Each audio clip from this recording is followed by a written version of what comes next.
दोस्तों, एक बार दो भाई समुद्र के किनारे टहल रहे थे। दोनों में किसी बात को लेकर बहस हो रही थी। अचानक बड़े भाई ने अपने छोटे भाई को थप्पड़ मार दिया। तब छोटे भाई ने कुछ नहीं कहा और छोटे भाई ने रेत पे लिखा, आज मेरे भाई ने मुझे मारा। अगले दिन दोनों भाई फिर समुद्र के किनारे घूमने लगे। छोटा भाई समुद्र में नहाने लगा। अचानक वो डूबने लगा। बड़े भाई ने उसे बचाया। तब छोटे भाई ने पत्थर पे लिखा, आज मेरे भाई ने मुझे बचाया। बड़े भाई ने पूछा, जब मैंने तुम्हें मारा तो तुमने रेत पे लिखा और जब मैंने तुमको बचाया तो तुमने पत्थर पे लिखा, ऐसा क्यों? तब विवेकशील छोटे भाई ने बहुत ही सुंदर जवाब दिया, जो हम सबको अपनी जीवन में याद रखना चाहिए। छोटे भाई ने कहा, जब हमें कोई दुख दे तो रेत पे लिखना चाहिए ताकि वो जल्दी मिट जाए, परंतु जो हमारे लिए अच्छा करता है तो हमें पत्थर पे लिखना चाहिए, जो मिट ना पाए और हमेशा के लिए यादगार बन जाए।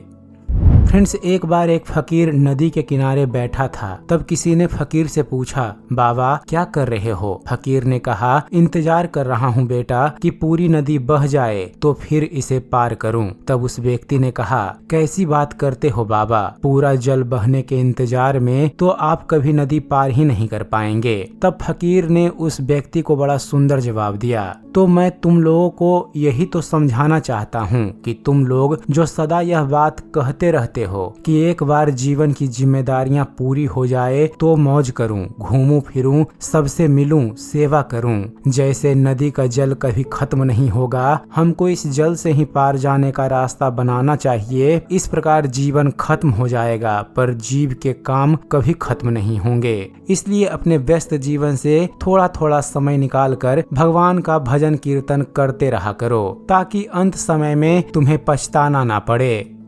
फ्रेंड्स, एक बार एक आदमी ने अपने पिता के देहांत के बाद अपनी बूढ़ी माँ को एक वृद्धाश्रम में रहने के लिए छोड़ दिया। हर महीने कुछ खर्च वह माँ के लिए वृद्धाश्रम भेज देता था। समय गुजरता गया। एक दिन उसे वृद्धाश्रम के कर्मचारियों का पत्र मिला जिसमें लिखा था, तुम्हारी माँ बहुत बीमार हैं, यदि मिलना चाहते हो तो जल्दी पहुँच जाओ। वह माँ के पास वृद्ध आश्रम पहुँच गया और देखा कि माँ की हालत बहुत खराब है। उसने माँ से पूछा, माँ तुम्हारी कोई इच्छा हो तो बताओ, मैं उसे पूरी करूँगा। माँ बोली, बेटा इस वृद्ध आश्रम में एक पंखा लगवा दे। तब बेटा बोलता है कि माँ तेरा तो अंत समय आ गया है, तेरे काम तो पंखा आएगा नहीं। तब माँ बोलती है कि बेटा गर्मी में मैंने बहुत तकलीफें भोगी है, मैं सोचती हूँ कि कल जब तुम्हारे बच्चे तुम्हें वृद्धाश्रम में छोड़ जाएंगे तब तुम तकलीफ ना भोगो। मुझे तुम्हारी चिंता है बेटे, गर्मी में तुम कैसे रहोगे।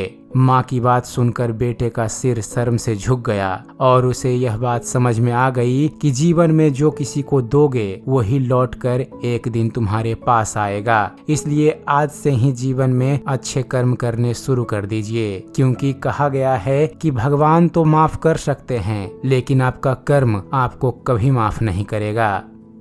दोस्तों, एक बार की बात है कि एक बाबा एक गांव में आए और गांव के कई लोग बाबा के सामने अपने दुखों का समाधान पूछने उनके पास गए। बाबा ने आराम से सबके परेशानियों का हल बताया और सभी को कहा कि संयम रखो और मेहनत करो। एक महीना तो ऐसे ही आराम से चलता रहा। फिर लोग हर बार उसी समस्याओं के बारे में शिकायत करने के लिए बाबा के पास आने लगे। तब बाबा ने सोचा कि कुछ करना पड़ेगा। उन्होंने सबको एक दिन एक पेड़ के नीचे बुलाया और उन सभी को बाबा ने एक चुटकुला सुनाया। चुटकुला सुनकर सभी लोग हंसी से झूम उठे।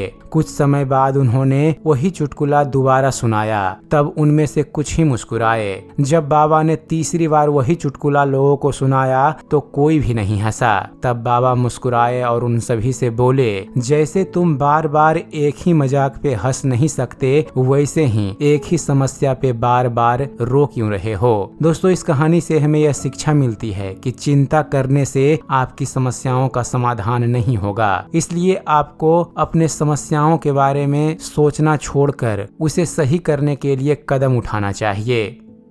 फ्रेंड्स, एक बार एक व्यक्ति अपनी नई कार को बड़े प्यार से पॉलिश करके चमका रहा था। तभी उसकी 4 साल की बेटी पत्थर से कार पर कुछ लिखने लगी। कार पर खरोच लगती देखकर पिता को इतना गुस्सा आया कि वह अपनी बेटी का हाथ जोर से मरोड़ देता है, इतनी जोर से कि बच्ची की उंगलियां टूट जाती है। बाद में अस्पताल में दर्द से कराह रही बेटी अपने पिता से पूछती है कि पापा, मेरी उंगलियां कब तक ठीक होगी। गलती पर पछता रहा पिता कोई भी जवाब नहीं दे पाता। वह वापस जाता है और कार पर लाते बरसाकर गुस्सा निकालता है। कुछ देर बाद उसकी नजर उसी खरोच पर पड़ती है जिसकी वजह से उसने अपनी बेटी का हाथ तोड़ा था। बेटी ने पत्थर से लिखा था, आई लव यू डैड। दोस्तों, इस कहानी से हमें सीख मिलती है कि गुस्से और प्यार की कोई सीमा नहीं होती। याद रखिए कि चीजें इस्तेमाल के लिए होती है और इंसान प्यार करने के लिए, लेकिन होता इससे उलट है। लोग चीजों से प्यार और लोगों का इस्तेमाल करते हैं। तो उम्मीद करते हैं फ्रेंड्स, आप सभी को हमारा यह वीडियो पसंद आया होगा। आपको इनमें से कौन सी कहानी सबसे ज्यादा पसंद आई, आप हमें कमेंट कर बता सकते हैं। और दोस्तों, ऐसे ही ज्ञानवर्धक और मोटिवेशनल वीडियोज देखते रहने के लिए आप हमारे इस चैनल को सब्सक्राइब जरूर कीजिएगा। आप हमारे इस चैनल को सब्सक्राइब कीजिए और देखते रहिए, जानते रहिए। धन्यवाद। जय हिंद।